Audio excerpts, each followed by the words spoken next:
inviting me to lead this conversation today. I'm so sorry to announce that Simon Watney won't be able to attend the talk today. But I'm very happy to have here with us Theo Gordon, right? Who is an art historian currently completing his PhD at the Courtauld Institute of Art with the provisional title of Mourning and Activisms in Art of the American AIDS Crisis, 1987-1996. His research examines questions of violence and aggressions in artistic representations of people with AIDS, with a particular focus on the representations of women and the works of Greg Bordovitz and Felix Gonzalez-Torres. And with Olivia Laing, did I pronounce it right? Who is a columnist for Frieze and writes on art and culture for The Guardian, Observer, and New York Times, and her most recent book is The Lonely City 2016.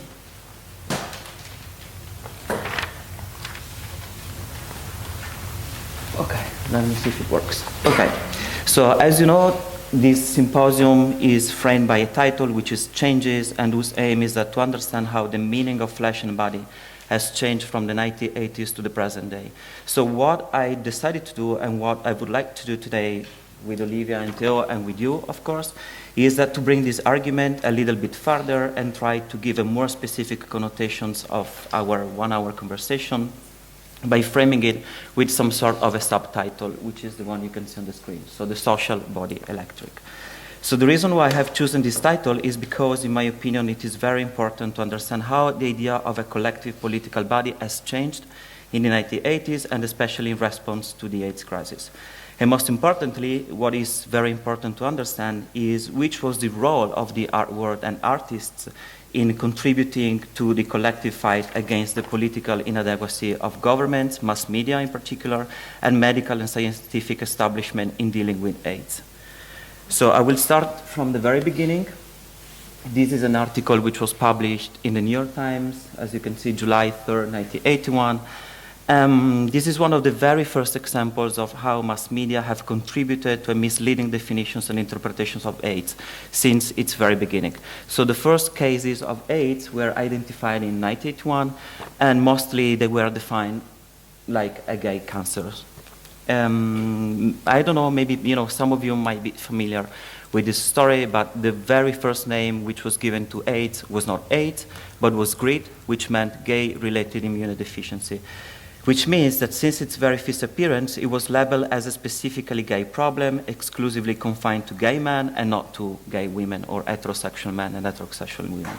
So in other words, male homosexuality was told to be the cause of AIDS.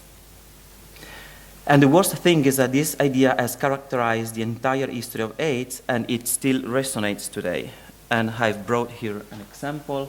This is an article which was published in The Guardian a couple of weeks ago, I think.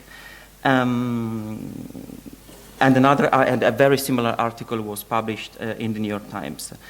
And they are both about the recent scientific discoveries which finally confirmed that Gaetan Dugas was not the source of the spreading of AIDS in America. So as you can see, it says here, Gaetan Dugas patient 0, not source of HIV/AIDS outbreak, study confirms. Maybe you don't know who Gaetan Dugas was. He was like a French gay flight attendant who was working for Air Canada and who was identified as being the so-called patient 0 of AIDS. He was believed to have had sex with more than 2,000 partners, and in doing so to have contributed to the spreading of the HIV virus in the Western world. This is a graphic which was published in the American Journal of Medicine in 1984, which shows the tracing back of the HIV infections to patient 0. So you can see there's a 0 in the middle, and all the other cycle you see are basically of people that this poor guy was supposed to have infected. So if we go back 1 second, and this is another interesting story about patient 0. This is People magazine. This was published in 1987, and patient 0 was listed among the most intriguing and most interesting people of 1987, which is a kind of scary, I would say. So if we go back to this article, and you will understand why I'm insisting on this, on showing you this article, is because this was, the source of, many misleading informations which was given by the mass media since the very beginning till at least the 1990s. And also this was like a source of inspirations for many artists and filmmakers and cultural practitioners who decided to work around the AIDS epidemic and the AIDS crisis. So if any of you, for instance, have seen a very recent film, which is titled The Normal Earth, it was released by HBO in 2014 and directed by Ryan Murphy, you will probably remember that the opening scene of that film is specifically about this article and the state of panic that this article spread around the homosexual community, especially in America and in New York.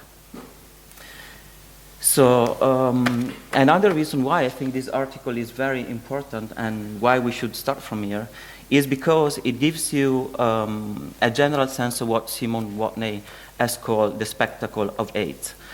He published in 1987. He published an essay which was, titled "The Spectacle of AIDS" in this book, which is still one of the most important, resources for all those people who want to do research around the AIDS crisis and the AIDS activisms. And I'm showing you a quote specifically from that book. Let me see if I can read it. Maybe I can read it here. So it says, "This is a spectacle of AIDS constituted in a regime of massively overdetermined images which are sensitive only to the values of the dominant familial truth of AIDS and the projective knowledge of its ideally interpellated spectator who already knows all he needs to know about homosexuality and AIDS. It is in the principle and serious business of this spectacle to ensure that the subject of AIDS is currently identified and that any possibility of positive sympathetic identifications with actual people with AIDS is entirely expunged from the field of vision. AIDS is thus embedded in as an exemplary and admonitory drama relayed between the image of the miraculous authority of clinical medicine and the faces and body of individuals who clearly disclose the stigmata of their guilt. The principal target of this sadistically punitive gaze is the body of the homosexual." And so we go back once again to that article. So, and this comes my first question for you. Maybe, I don't know, maybe you can tell us something about this idea of the infected body somehow, which comes out from here and which is very related to the AIDS epidemic, and which another great critics and theoreticians of the AIDS epidemic have called rectum is a grave, is Leo Bersani. And so maybe you can tell us something about how this idea of the homosexual body, the infected body, came about and was reinforced by mass media in the 80s, how it was used as a mechanism for controlling and policing the same-sex desire and the life and representations of people living with AIDS. Wait, who are you asking? So if, I mean... Are you asking me or him? Both of you, so... Okay. Hi, everyone. Just first to say that it's really an honor to be asked to fill Simon Watney's shoes, and we're very, very sorry that he couldn't be here today. But we'll hope to, do a good enough job. So sort of in relation to Simon, one of Simon's articles about the spectacle of AIDS and where it comes in sort of, he's one of the sort of founders of what I've always called academic AIDS discourse, which is also an activist discourse. It's a moment in the late 1980s when the level of crisis was getting so severe, and a series of the urgency of criticism needed to counteract the stigma of society. So one of his points in The Spectacle of AIDS is that the body of the person with AIDS is the representation of that body is wrested out of the control of the person with AIDS. So and the image of the maybe the gay man covered in Kaposi's sarcoma, the visible marker of illness, is distributed in the mass media to create hysteria and to alienate both the presumed general public who are incited to fear of this image, and also all those people who may feel themselves affected. This idea of the body, its representation being out of the control of those people who were suffering, and it was an urgent activist impulse to try and wrest back control of representation of these bodies. Yeah. Hi.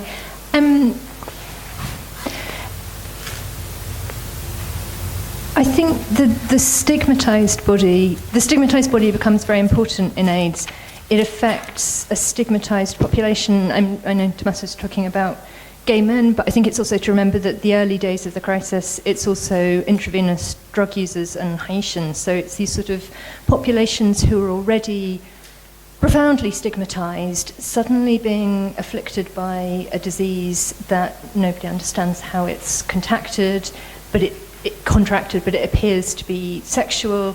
Its manifestations are on the skin, so the person who is infected is immediately visible.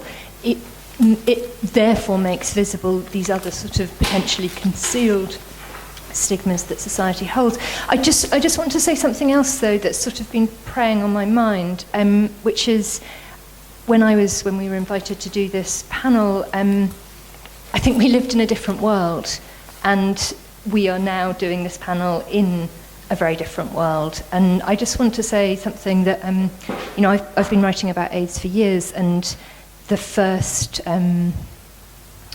era AIDS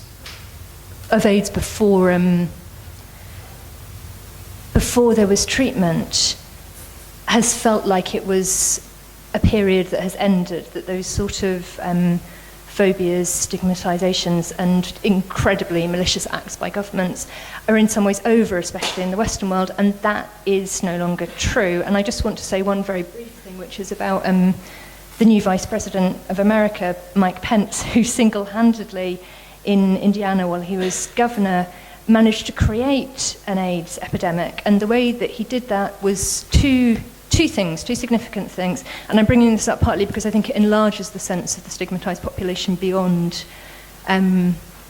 just the gay men, which is to say he defunded Planned Parenthood. This is the only place in Indiana at the time where you could get an AIDS test.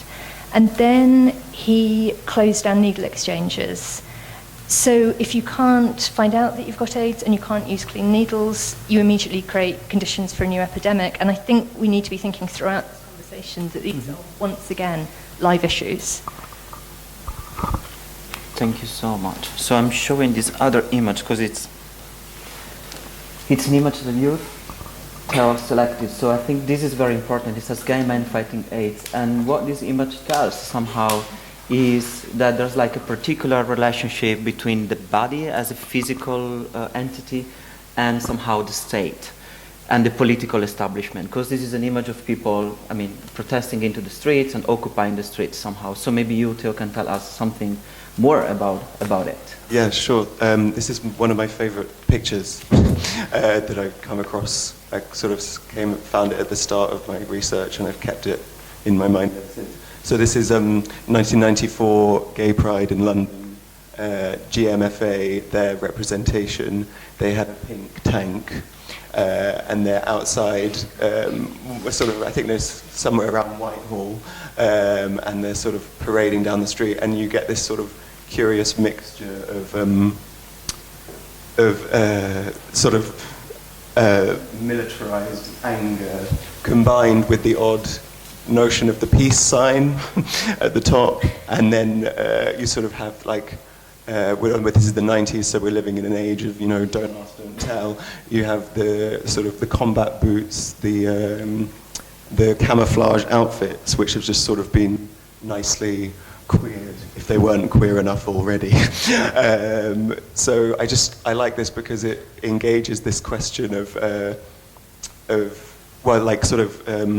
protest and pride marches as the prototypical form of activism in this arena, and how the body on the street can serve to contest and provocate the government establishment. I don't know if you have thoughts about that. I totally love this. I've never seen it before. I think it's beautiful. But it reminded me the late 80s, before ACT UP was formed, so before the first sort of major direct action group was formed, there was a gay pride, and at that point a lot of people weren't really, in the community, weren't really getting to grips with the sort of the crisis to come. This is the sort of era that you're talking about with the gay cancers affecting some people, and there's a lot of sort of confusion.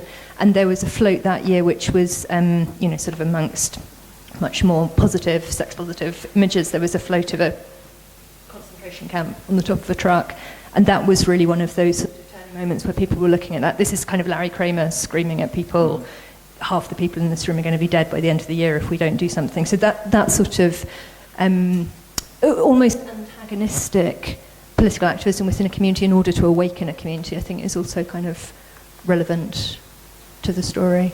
Yeah, definitely. Also because especially, I'm not really an expert of the UK situations, but the American situations was very terrible somehow.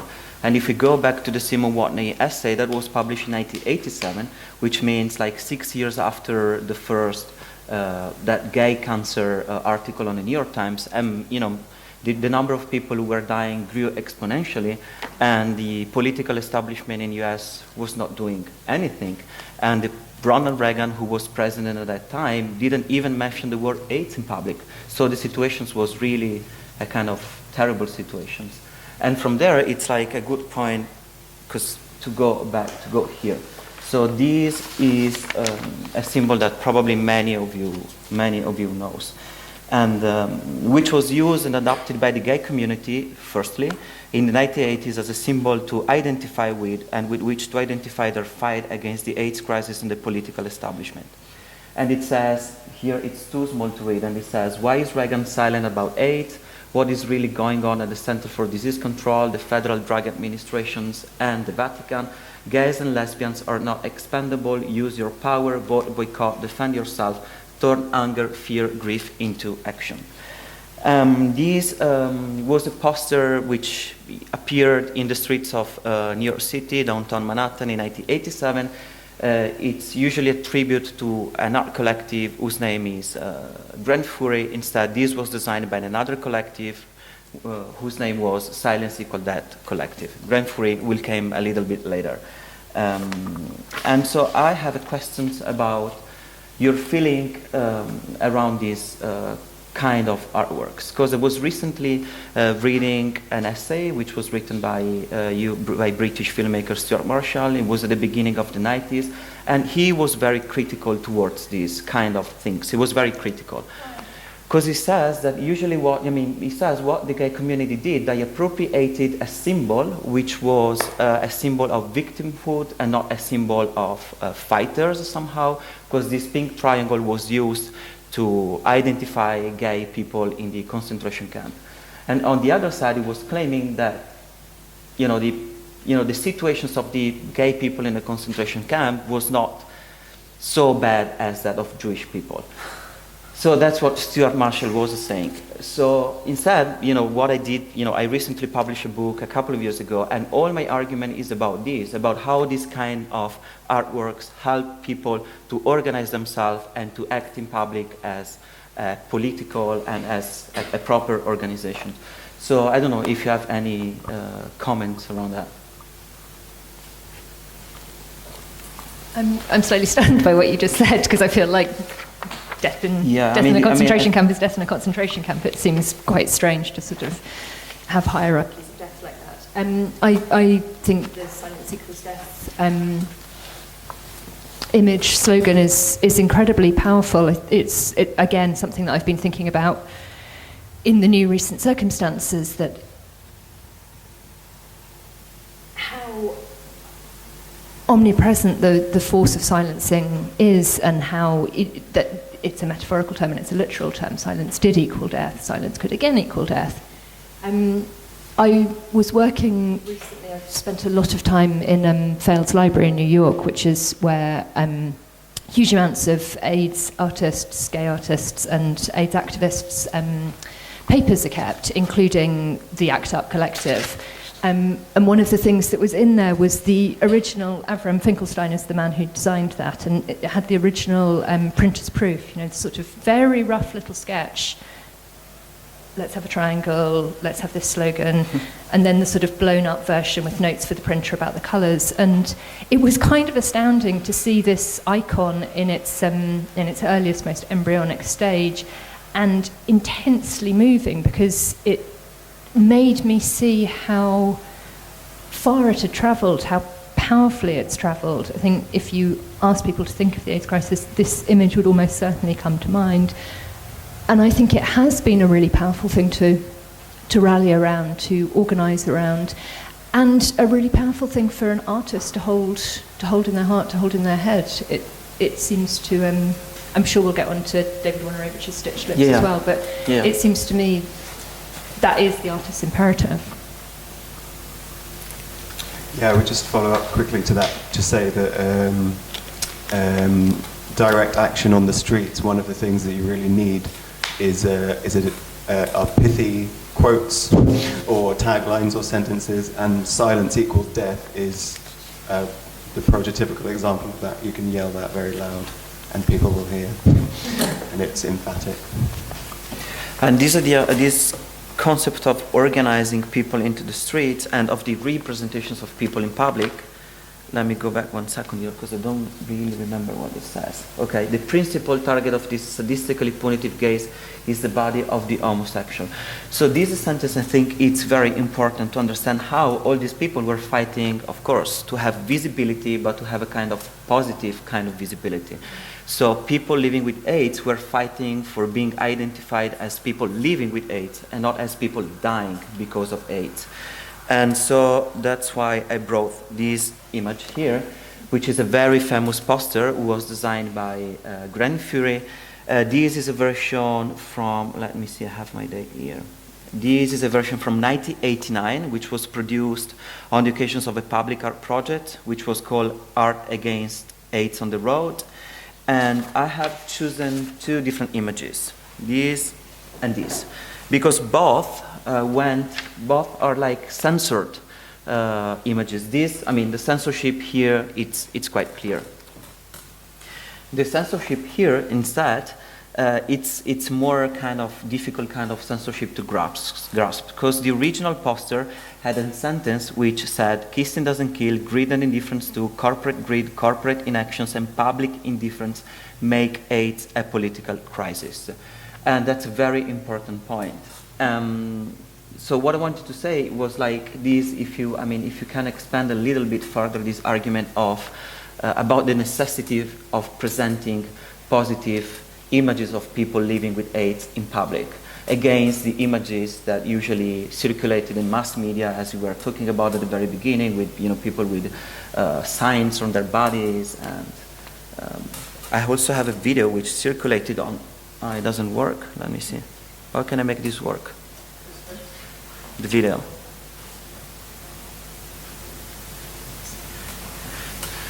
Because this video is interesting.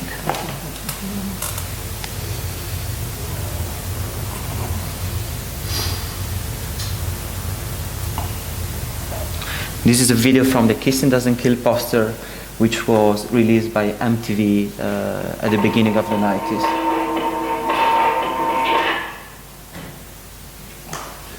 And it's also interesting to understand how these people acted in the public space in different levels.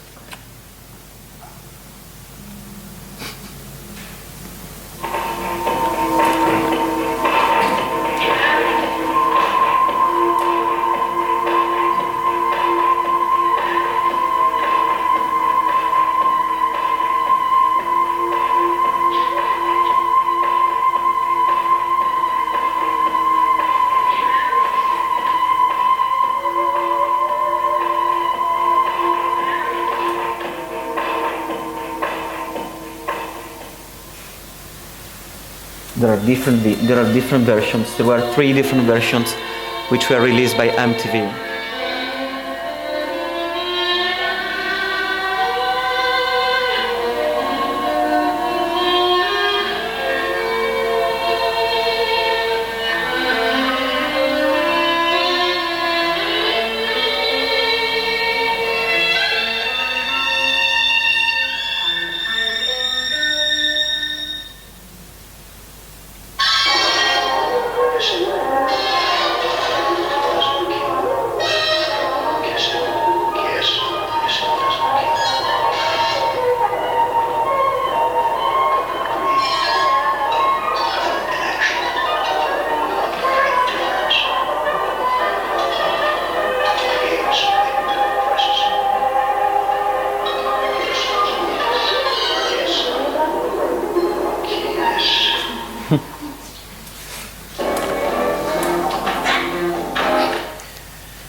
So, yeah, so I was talking about this idea of presenting positive images against what Simon Watney was saying, the statistically negative gaze. So maybe, I mean, you can expand that idea a little bit further. Well, just in terms of the kissing doesn't kill, is that was deliberately targeted against societal paranoia about how AIDS was transmitted, or more properly speaking, how HIV was transmitted, but the lack of awareness and the lack of knowledge just resulted in terrible stigma for those people who were perceived as diseased and other. So a way to shatter that is to promote kissing. And also, I think Grand Fury, Zoe, the artist Zoe Leonard, was part of Grand Fury, and she's spoken about how important it was for them that they had all of these different couples to say, you know, AIDS is something that can affect heterosexuals. That I think at the time it was made was really on the rise in heterosexuals, and there was very limited information about that. And the other thing is just being able to restore the right of the person with AIDS, the person living with AIDS, to be sexual, to be able to have safer sex rather than no sex at all, and to say this is actually a safe act, but it's also an erotic act. And this picture is something that comes into my research. So it's an ACT UP protest that they did at the Museum of Modern Art in October 1988. It's protesting against an exhibition of an artist called Nicholas Nixon, who was showing part of a series of work called People with AIDS. And it was felt to be... these photographs were felt to pander to the worst stigmatizing impulses of mass media representation. So it showed people with AIDS as dying in hospice beds, alone, frightened. There was very little in these pictures to suggest that people lived with AIDS as well. So here's Alexis Danzig on the left and Ellen Niepris on the right. Alexis is wearing a picture of her father who had died of AIDS, and she says, "This is a picture of my father taken when he'd been living with AIDS for 3 years." And then Ellen Niepris has got a picture of David Summers, who was one of the founders of the People with AIDS Coalition, and there he is speaking at a rally, again making the point that people with AIDS are active, not passive. So yeah, I rather like this as a sort of moment of documenting this. This sort of really brings out the conflicts within art and about art's role within the crisis. Role of the art in the AIDS crisis, and that's why I selected these two different quotes. One is from William Hollander. William Hollander was a curator at the New Museum between 1985 to 1989. And in 1987, he invited members of ACT UP to organize an exhibitions and a very special installations on the window of the museums. And this, I think, it's a very strong sentence, which, I mean, helps us to understand what was going on at that time and what, you know, people from the art world and artists in general were trying to do to respond to this political crisis. And it says, all periods of intense crisis have inspired works of art whose functions were extra-artistic. The point is a simple one: not all works of art are as disinterested as others, and some of the greatest have been created in the midst or as a result of a crisis. And the second sentence instead is from artist David Wojnarowicz. I think it was pronounced it was written in 1988, even though it was you can find this sentence in a film which is called Silence Equal Death, directed by a German filmmaker. And he says, when I was told that I'd contracted this virus, it didn't take me long to realize that I'd contracted a diseased society.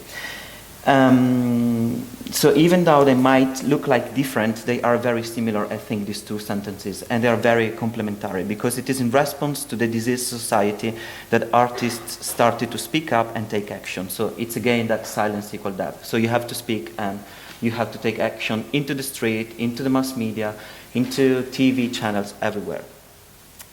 And they are very important, those two questions, to understand how AIDS activist art developed alongside the political actions which was taken by the AIDS activist movement, including the work of those artists who weren't how can I say, who look like being a little bit more silent.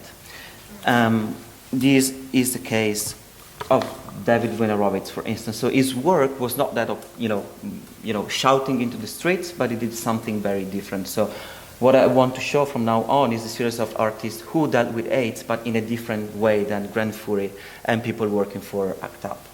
So, David Wojnarowicz was a member of yeah, he was a member of ACT UP, And he yes. was, Yeah. This was exactly my question for you. So, yes. Because you told and I knew you went through the Fels archive, so you had a chance to see, David's papers. And so my question is, which was his involvement in ACT UP, and how, if it happened, how his art changed when he knew he was HIV positive? Yeah. Well, I think David's involvement with ACT UP really comes. The East Village in that period, New York's East Village in that period, is a very small town, and the art community there, the gay community there, was very tight-knit. And so before David had his diagnosis, and he was one of those people, one of many people who initially didn't want to get diagnosed, he didn't want to know one way or the other. But people around him were getting sick, people around him were dying, and I think the sort of real turning point in his response to how involved he wants to become is when his best friend, his former lover, Peter Hujar, the photographer Peter Hujar, got sick and then died. That's when Hujar was diagnosed. That's when David and his lover started going to ACT UP meetings.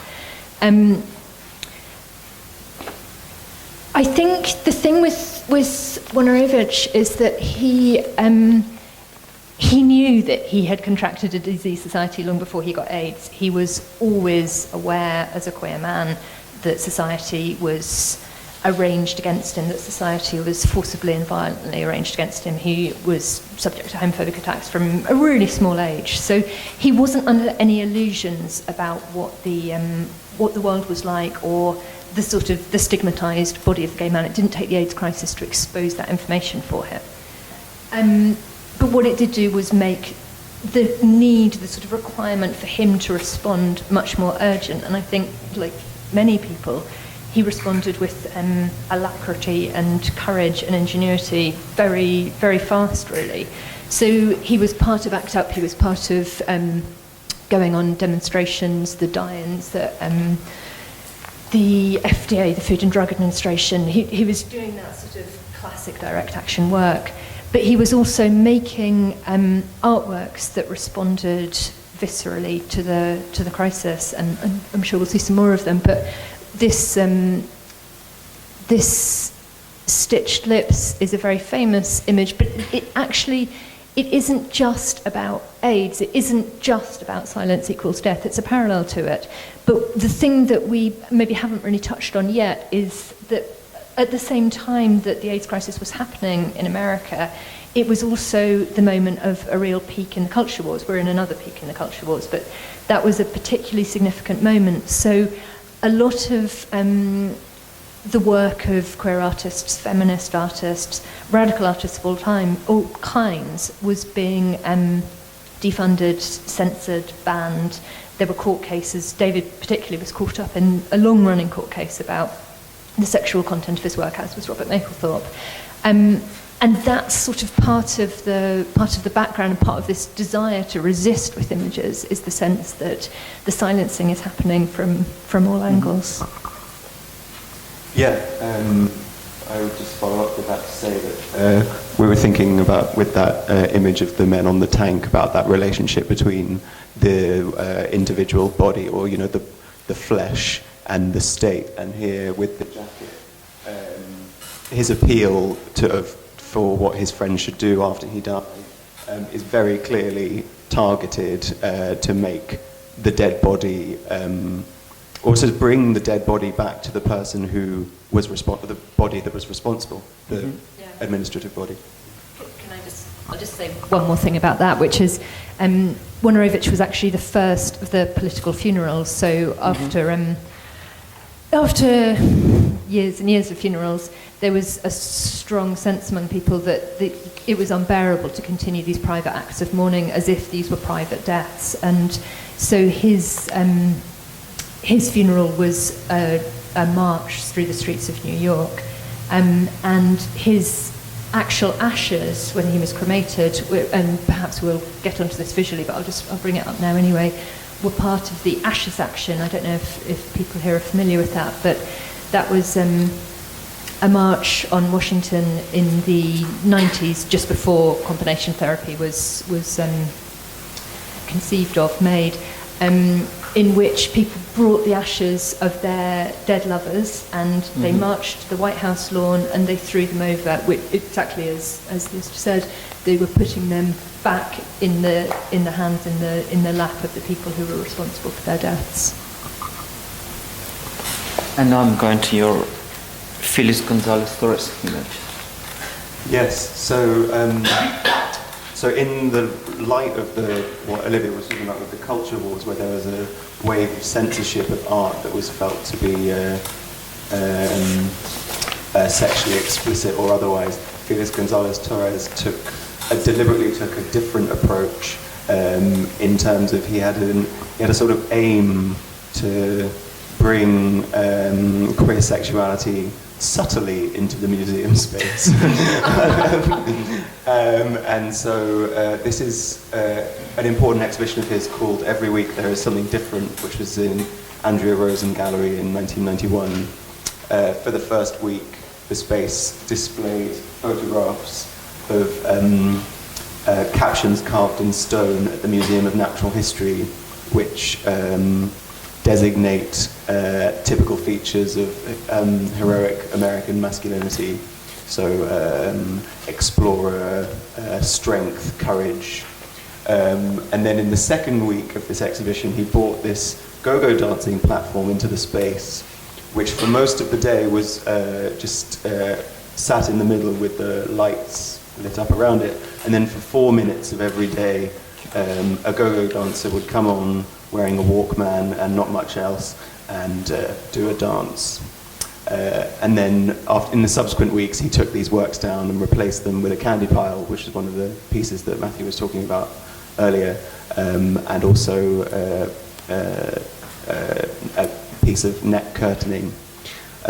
So I guess the sort of point to make here is that there are lots of different strategies for how to sort of code like an activist imperative in an art form. I don't know if you I don't know if I've got anything to add to that, apart from I just think that's the most joyous, fantastic image, and I think that that's true, that resistance has to be from multiple angles and from multiple affective positions. It has to involve different kinds of emotion and playfulness as well as mourning. So Olivia, I want to go back to you because I want to talk about your forthcoming book, which is called Everybody, right? And have a quote which says that your book asks what it means to inhabit a body, that must necessarily age, sicken and die, that is subject to violence and yet which remains a potent vehicle for both human connections and political liberations. And somehow I would like to connect this quote with this image, who is Olivia was talking about before. This is Peter Huillard, who was a lover of David Boner-Roberts, and this is a picture actually taken by David on the deathbed of Peter Huillard. So how, this relationship, this idea of a body which becomes sick in relation to the AIDS crisis and in relation to the political, the political crisis which was going on at that time. Yeah, and I think, when I was writing The Lonely City, which is my most recent book, it's very much about the AIDS crisis, and I think the ideas for the new book, Everybody, came out of that, the sense that, we're in this disembodied age, we're in this moment where people are increasingly finding strategies, electronic strategies for escaping the body, and yet, I don't know about you, but when I spend time on Twitter, when I spend time on social media, what I see is images of bodies in trouble, bodies in distress, bodies in the wrong places, bodies not being allowed through borders. vulnerable, harmed, hurting human bodies. And at the same time, I think the capacity of the human body for resistance is as vast as ever. And, you know, I'm very much schooled by the ACT UP era. That possibility of people who are humanly vulnerable deciding that they will use their bodies to change political landscapes is deeply inspiring to me. This image, it's interesting looking back to what we were just talking about, the protests against images like this in museums. I think context and agency are really important to think about here. This is not taken by an outsider. It's taken by a lover and a friend. Why did David do it? What was he thinking?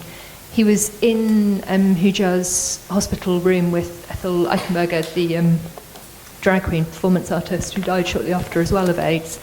Ethel left and he was alone with his camera. Hujar is the person who... David was a street kid. David was homeless. He'd come from an abusive family. And Hujar was the person who really made him an artist. He was the person who said, you can be this. This is who you are. You know, take this camera, come and spend time in my dark room, keep making things, stop taking heroin, come on, you know, step up, be the artist that you are. So to respond to the death of Hujar by immediately taking these photographs seems to me a very profound act of the ongoingness of life, the willingness to fight back. It seems like a manifestation of silence equals death in action, the sort of resistance against inaction. There are 23 of these photographs. Some are of his hands, some are of his feet. I think they resist speech, really. I think a different kind of silence comes out of them. And I wanted to show another image which comes from you again. And it's interesting because this image shows another level of protesting somehow. Yeah. So this image comes from Zoe Leonard. It's titled Strange Fruit for David. She was a very good friend of David Wojnarowicz. She was also part of ACT UP, and in the 90s she founded the Fierce Pussy Collective and the Gang Art Collective. But she was also the person who was involved in that Kissing Don't Kill advert. She was one of the people that did that. And the reason why I said this is another level of protesting is because it seems to me that this kind of picture focused on a different aspects of the 1980s AIDS artistic activisms, which means mourning and melancholia rather than about action and militancy. So my question is, how do you think that mourning and melancholia was used as instrument of protest against the government inactions at that time? And I'm thinking about the public funerals on one side or the AIDS killed on the other side. So this is another side of the story somehow. Yeah, I mean, Zoe Leonard, she was very, very involved with needle exchanges in New York. She was somebody who fought very hard and in fact was nearly imprisoned over it. After David died and after a lot of her close friends died and ACT UP broke up, she went to India in a state of despair, and she came back. She moved to Alaska, and she found herself collecting fruit peel from fruit that she was eating in her little apartment, bananas and oranges, and then she found herself sort of stitching them together. Some of them she put buttons on, and she said she was sort of transfixed by this act of repair, that she felt in herself a strong desire to repair something at the same time as knowing it was unfixable. The act of making art cannot bring the dead back to life. In some ways it can change the political landscape, in some ways it can change what happened in the AIDS crisis, but in some ways it can't. And I think this is work that exists in that gap of when you can do something and when you can't do something. And they're immensely powerful when they're displayed. The decision that she made with her gallery was that they wouldn't be repaired in any way, they wouldn't be restored in any way, she wouldn't make new ones. They are just dying through time. So I saw them in May at Met Breuer, and they're now like the size of walnuts, little tiny blackened objects. which viscerally show you the passage of time between the moment that she made them when her friend had just died to now. That they really hold in some way the length of the AIDS crisis, how long it's been going on for. I couldn't follow that. So what is important here again is because this is the first women artists that we have encountered in the last hour. So I think that another topic we should discuss about is the relationship between AIDS and women somehow. And so this is an image I selected from Grand Fury again, and it's specifically addressed to women.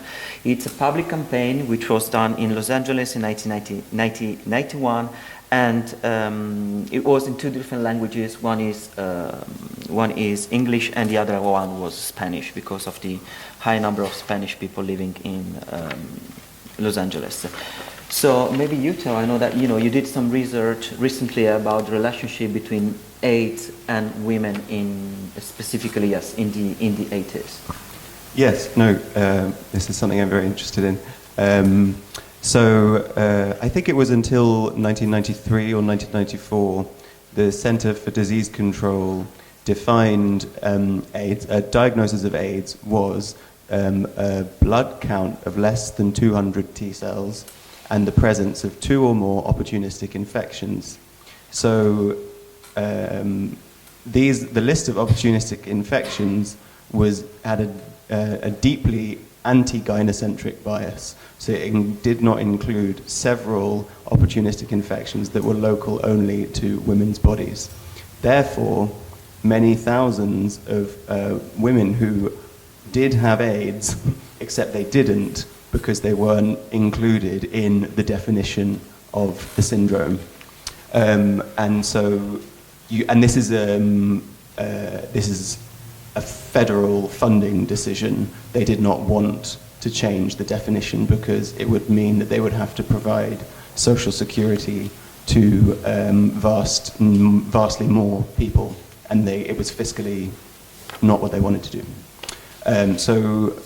This Grand Fury poster deliberately ties into that because they have made the point that women don't get AIDS, they just die from it, as in they're not granted the representational title because of the bias. This is indicative of a general cultural blindness towards women with AIDS.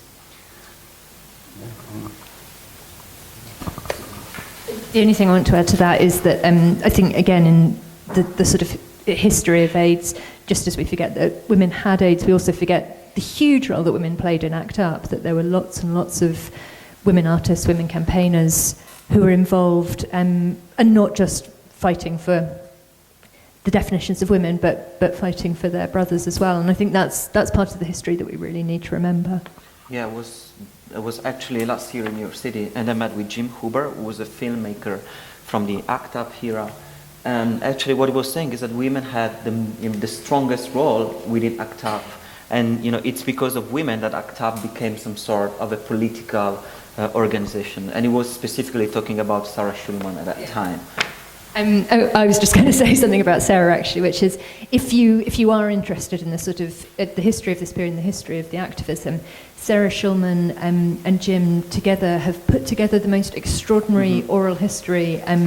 They've interviewed every single surviving member of ACT UP, and they're like hour-long interviews, and there are hundreds of them. They're on the New York Public Library website. It's called the ACT UP Oral History Project, and it's a completely extraordinary resource because some of them are very emotional, some of them are very, very technical, like the sort of how to survive a plague stuff.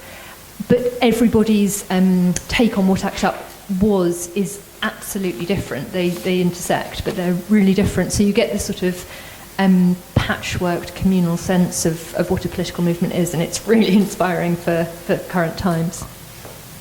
And Sarah also produced, just to keep going on that, she produced in 2012 this documentary film. Then maybe you have seen it. It's called United in Anger: A History of ACT UP, together with Jim. And you have a lot of footage from that time of people protesting into the streets, what they're demanding to the government. So I think, if you're interested, you should definitely see it, because it's a very good film. And I would keep going on with this story of the relationship between women and AIDS.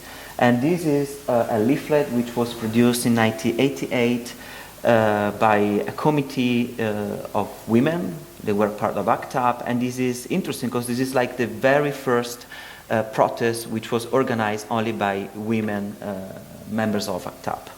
And it was organized in response, it says, don't go back to Cosmo. Cosmo is Cosmopolitan magazine.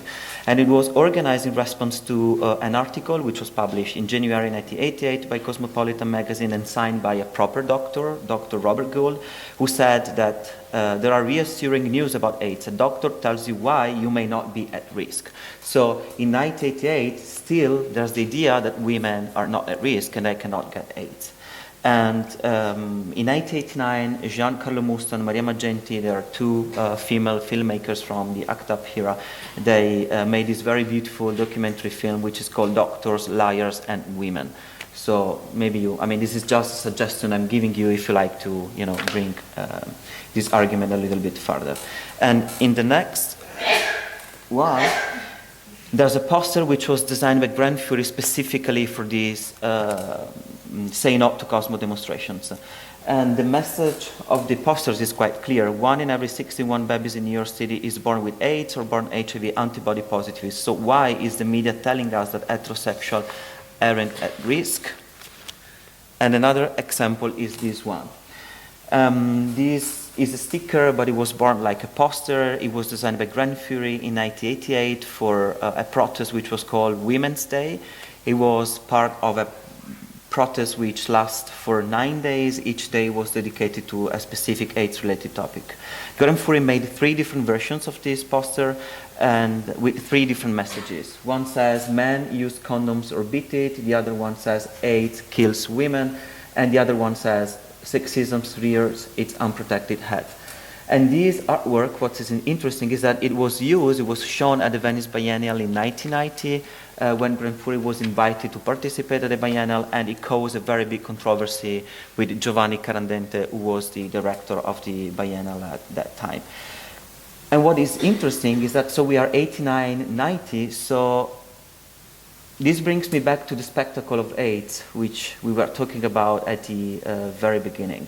And still, the idea is that, yes, AIDS is a specifically gay disease and intravenous drug users disease. So I don't know if you want to say something about this idea that still in the 90s, AIDS was, you said something about the Food and Drug Administration story, but maybe you want to say something more about... Just in passing, it strikes me that the recent story about PrEP being funded, the sort of outcry to that was very similar to the sort of rhetoric that you heard in those days of like, why should we be allowing gay men to be having this kind of hedonistic multiple partner sex? Which just felt like I hadn't heard that sort of language for quite a while, and there it was, the tabloids come straight back with that language. So I think these stereotypes don't go away. Mm-hmm. And it's still the rhetorics of the Patient Zero article. In 2016, we are still looking for the cause of AIDS, and we're looking the cause into like a specific human body. Yeah. Which is very, it's scary. I also want to say, and then I want to conclude because I think we are running out of time, right? We have talked so much about America, United States, New York, and so on, and all the images we have shown, they come from, American artists.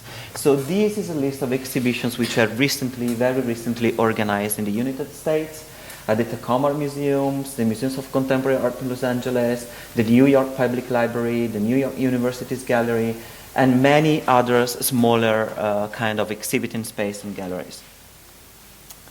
And so what happens is that in America, the art and cultural world in general is making a big effort to rediscover the historical and artistic legacy of AIDS, artistic activisms, and how it has influenced or has been reinterpreted by the younger generations of artists and cultural practitioners.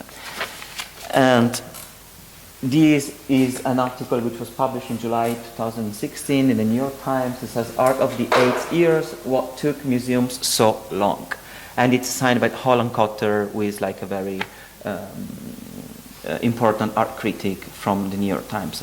So I'm asking you, why is this not happening in UK? Do you have, I mean, why in UK there's such a silence still around the AIDS crisis and all the art which was produced at that time?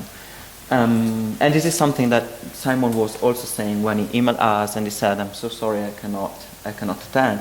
I want to read because it's very nice. He said, indeed, one of the reasons why your invitation was a particularly pleasant surprise was that it is, I think, the first time I have been invited to talk about this subject here in the UK, in spite of having been far more directly involved than anybody else in Britain.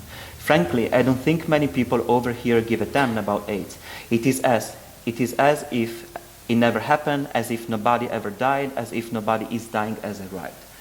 So I think this is a very important topic we should discuss about. I don't have an answer. I don't know why in UK there's nothing going on. Yeah, it's interesting. So, I mean, when I wrote The Lonely City, I focused entirely on American artists. So I've been speaking an awful lot in England about the AIDS era, but talking about Americans, talking about New Yorkers, basically. And I think a similar question is, why hasn't Derek Jarman had a retrospective at the Tate? Yeah. Why are we not seeing these heroes of our queer resistance, but also extraordinary artists being thought about in those sort of ways? And, you know, I think the answer is homophobia. It's not a complicated question. And it's something that I think is on all of us to really be remembering these artists, drawing these artists back into public attention. And it has been staggering watching it happen in America over the last few years, that all of these artists, Martin Wong and David Wojnarowicz downstairs, but dozens and dozens of artists are being thought about in these sort of very careful, provocative, tender ways. It has to happen. It really has to happen. Yeah, I don't have an answer, but I do know that with something like the PrEP debate, and might be indicative of this, is that like the UK government is sitting on data that shows that it is an effective treatment. It is treatment as prevention. That's the sort of how it works. And it is, I went to a conference before the summer where there was a presentation from someone who'd done research on it, and she was very emphatic that it is the right course to go down, but it is not happening because of the NHS in England. So, and some lives matter more than others, I think, is the answer that one always comes to in this question. I want to conclude just with a very last question. And New York Times, and Olivia Laing says, art emerging from the early AIDS crisis and the crisis itself has been instrumental in shaping art of the present by reintroducing to a theory-heavy art establishment politics, spirituality, and personal emotions as aesthetic content.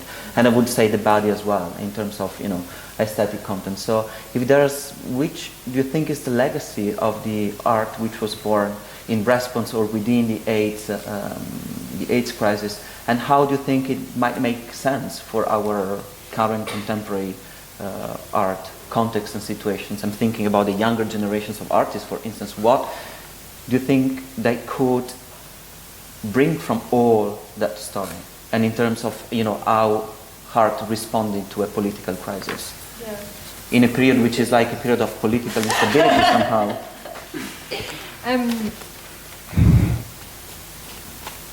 I think what he says is true. I think that there's a danger that art becomes increasingly market-driven and increasingly caught up with its own sort of discourse, its own language. And I think what's so powerful, so lastingly powerful about the art of the AIDS crisis is that it's urgent and that it's absolutely engaged with questions of real significance, with questions about the body, with questions about suffering, with questions about death, but also with questions about who has a voice and who doesn't. It's politically deeply invested, and I think part of the reason that people respond with such intensity to that work is because there's so little. And actually, when I was I profiled Marvin Taylor, who runs the Fales Library, the library of activist art that I was talking about earlier, and for the New York Times, and I was saying to him, why do you think, you're the person who's sort of sitting here with the Wonorowicz archive and the Wong archive and seeing all of these kids coming in day after day looking at it, why is there such a sort of heat around it? Why is there such an attraction? And he said, so much art now is so devoid of any passion, and this is work that is absolutely saturated in passion and urgency. Yeah, I mean, I'm not really sure, but just to follow up on that would be that it's an incredibly affecting thing to study, and have been reduced to tears several times. And I think that also I take the sort of perspective that the archive, as it were, is in, we need to make it active for it to mean, so to engage with stuff from the past in the present constantly is vital. Yeah, I guess I just add to that, it isn't history. Whatever we're saying today, and however cosy it might have felt to think about it 6 months ago, it is not history. Thank you so much. So if you have any questions, you are very welcome.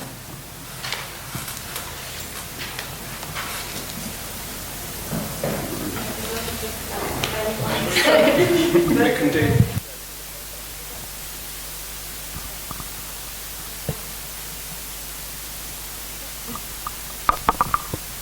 I guess this is kind of a response.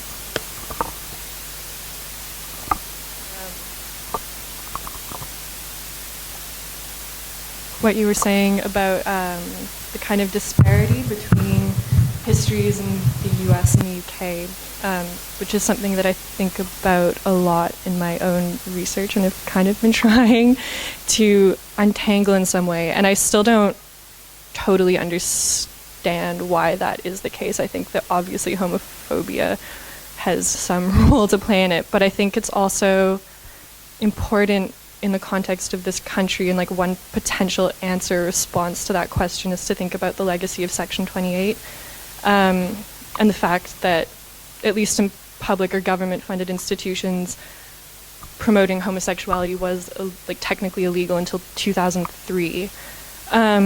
And outside of kind of Simon Watney, if you look at the main texts, I guess, in the UK, one of them being Ecstatic Antibodies, the Sunil Gupta and Tessa Boffin co-edited volume and exhibition, Resisting the AIDS Mythology.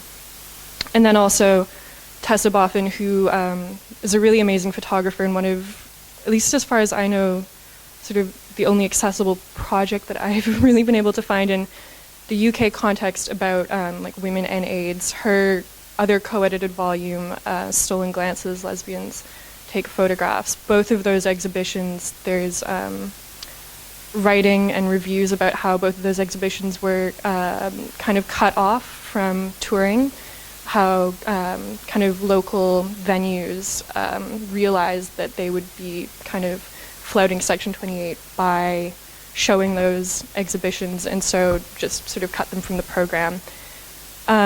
Which, I mean, obviously that's more localized kind of to the period itself, not the legacy, but I think when you kind of consider that that was only de-legislated in 2003, there is some sort of lasting impact to the way that self-censoring kind of has had ramifications in the UK, and the fact that people just haven't really taken it up since then. That's kind of one of my suspicions, at least.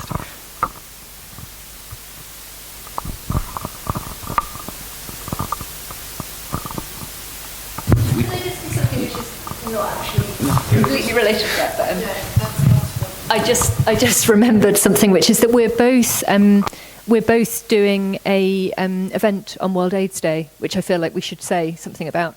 It's a celebration of David Wonorowicz, and we're screening Silence Equals Death, the Rosa von Braunheim extraordinary film, and then talking about the sort of legacies of that era. And that's happening at the Courtauld with Kings, and I feel like maybe there is just this sort of, I suddenly remembered it in the context of this conversation, maybe there is some sort of slow shift of institutional interest that is beginning to happen. So if any of you would like to come, you'd be very welcome. It's free and it's at the Courtauld. Yeah, I think your point about Section 28 is very insightful. Thank you for bringing that up. Yeah. That somehow was happening in America as well. There was just elms. He made it. I mean, he was really doing such a very strong censorship, and it was. I mean, he was violating everything, same-sex, words, everything. So somehow the artist responded to that kind of political censorship. So my question was before, how did artists responded to different kind of censorship which were somehow related to homophobia or related to the AIDS crisis, and why America decided to rediscover that history, and America was very committed to do that, and UK is a little bit shy and silent in doing that. I don't know if it's homophobia, if it's what is that, but I think it's a fact. So I was not criticizing the UK cultural environment, absolutely. I was just reflecting on something which I have noticed in my recent research.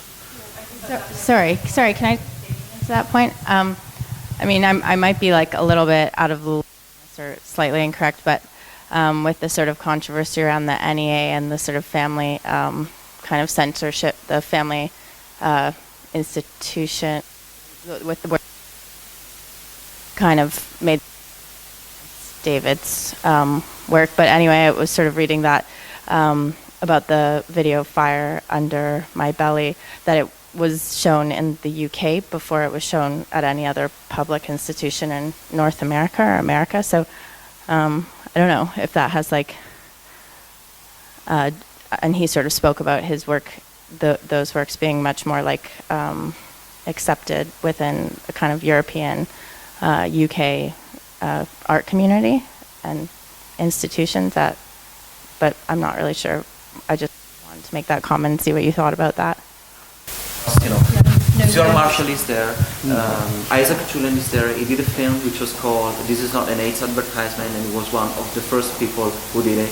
He reflected around the image of the black gay body within society and within politics. So what I'm asking is, what you are saying, so why no one is doing like a big exhibitions around Derek German, or that was I mean, my question. hold on, because the Tate only now is doing an exhibition about the decriminalisation of homosexuality in the 60s, so maybe give them 50 years and they'll catch up to it. I wanted to ask about what the limitations maybe of a continued privileging of action and speech might be, of a kind of politics of public visibility, whether in this context or in continued queer resistances or art forms, acknowledging, of course, the central importance in this period of that kind of direct action and speech in the face of silence.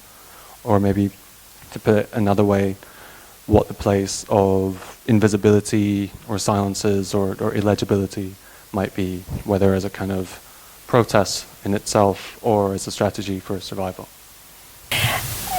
I know what you're saying, and I think, again, in a different context, I'd probably have a lot to answer, but my answer right now is like the limitation of action and visibility is ending up in prison. You know, it feels like our culture has just gone through a deep shift, and I don't know about anyone else in this room, but I'm afraid. I'm really afraid, and I think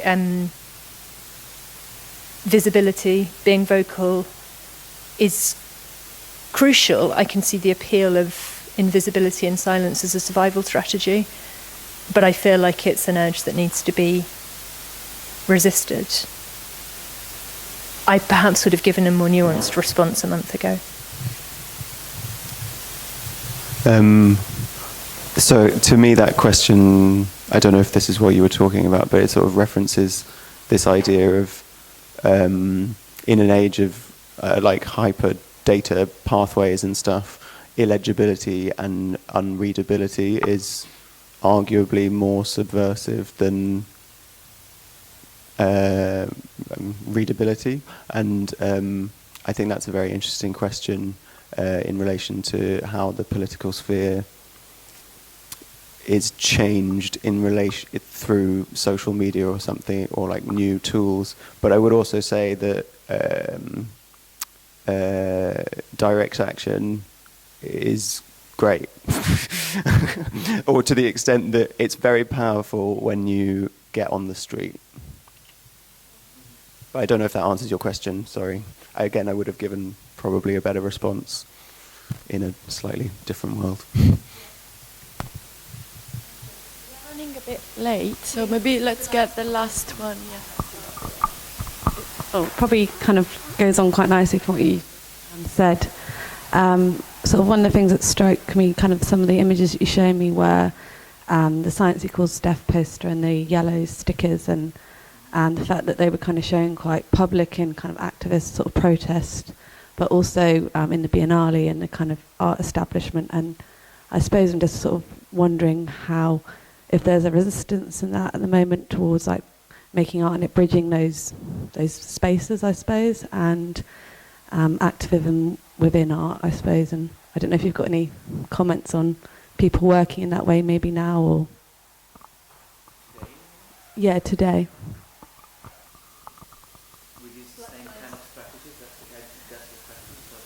Yeah, I'm just wondering if it's a kind of thing that people are doing right now, or if it's something that you feel is being resisted and it's people are acting more silently and about these sort of issues, or political issues. Black Lives Matter sort of migrating into the art world. I think if you look at the Whitney biennial list that's just been announced, it's an awful lot of political collectives this year. It's quite striking. Somebody like William Popel, there's people who are really incredibly political in their work right now. Maybe not in quite that sort of sloganeering way that does seem quite 80s, but I think politics is just re-emerging as a force in the art world, and I think Black Lives Matter is sort of the sense of the endemic racism of American society, I think has sort of driven that. So it'll be interesting to see where that goes. Right, thank you very much. Thank you.